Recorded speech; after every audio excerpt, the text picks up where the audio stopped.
जैसे 2.2 में दिया हुआ है कि बहुपद का शून्य ज्ञात करना, तो शून्य जो निकलेगा उसकी सत्यता की क्या करना है, यानी जांच करना है। सबसे पहले दिया हुआ है x² माइनस 2x माइनस 8, यानी पहले इसका शून्य ज्ञात करना। शून्य ज्ञात करने के लिए गुणनखंड निकालना पड़ेगा, ये फैक्टर।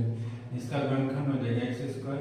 अब बीच वाला का जो मिडिल टर्म है उसका फैक्टर निकालने के लिए किसी भी जोड़ेंगे या घटाना कितना होना चाहिए, -2x, और गुना करने पर 8x² होना चाहिए।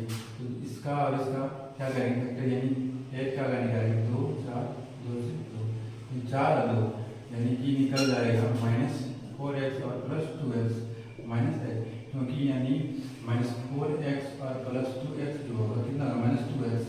इन को अगर मल्टीप्लाई करते हैं तो -8x² यहाँ पे आ जाता है। बस हो गया।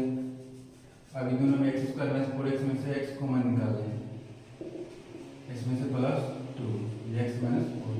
अब इसको एक बार इसके साथ x +2 और 2 गम से x -4।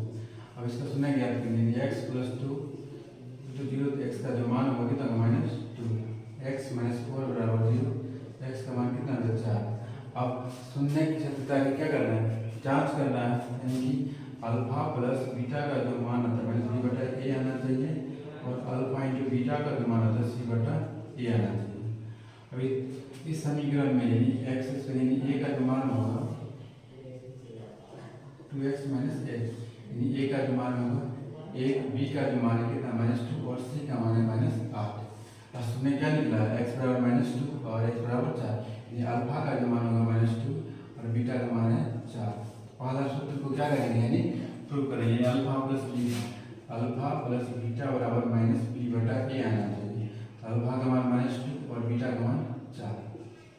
अब b का मान कितना है -2 और a का मान है 1, -2 + 4 यानी 2 और -+2 यानी 2/1 बराबर 2, यानी 2 जो था इधर भी और इधर भी 2 आ गया।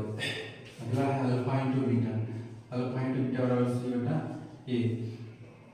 अल्फा का मान कितना है -2, बीटा का मान 4, c का मान कितना है -8 और a का मान 1, -8 बराबर -8।